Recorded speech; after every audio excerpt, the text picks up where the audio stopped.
Hi everyone, আসসালামু আলাইকুম। আজকে বানিয়ে দেখাচ্ছি চিকেন ফ্রাই। এর জন্য আমি 2টি লেগ পিস নিয়ে নিয়েছি। এটাকে হাড্ডির থেকে মাংসটা একটু আলাদা করে নিয়েছি।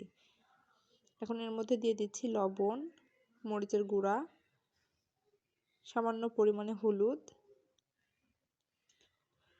তার সাথে দিয়ে দিচ্ছি কিছুটা গরম মশলা,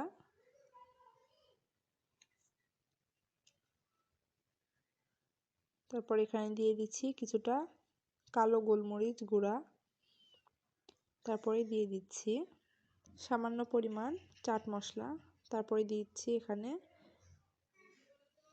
জিরা গুঁড়া, তারপরে এখানে দিচ্ছি কিছুটা রসুন বাটা, আদা বাটা, এখানে দিয়ে দিচ্ছি 1 প্যাকেট ম্যাজিক মশলা। এখন এগুলো সব একসাথে ভালোভাবে হাত দিয়ে চিকেনের সাথে মাখিয়ে রেখে দিব। এটা বেশ ভালোভাবে মাখাতে হবে যাতে চিকেনের গায়ে ভালোভাবে মশলাগুলো লেগে যায়। মাখানো হলে আমি এটা 1 ঘন্টার জন্য রেস্টে রেখে দিব।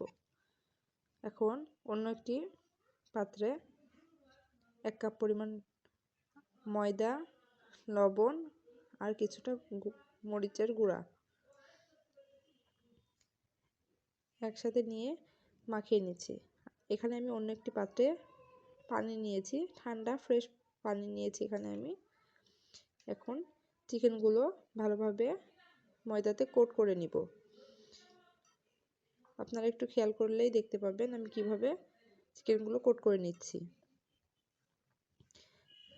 হালকা করে কোট করে নিয়ে কিছুক্ষণ 1 সেকেন্ড 2 সেকেন্ডের মতো পানিতে চুবিয়ে নিয়ে আবারও ময়দার মধ্যে দিয়ে ভালোভাবে কোট করে নিচ্ছি।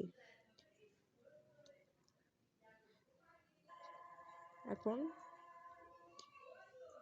আমি কড়াইতে তেল গরম করে চিকেনটা দিয়ে দিচ্ছি। এটা একদম মিডিয়াম আঁচে ভাজতে হবে, তাড়াহুড়া করে ভাজা যাবে না। ভাজলে চিকেনগুলো ভিতর থেকে সেদ্ধ হবে না, বাইরে পুড়ে যাবে। এখন এপিট ওপিট করে কিছুক্ষণ চিকেনগুলো ভেজে নিব। এই তো রেডি হয়ে গেল আমার চিকেন ফ্রাই।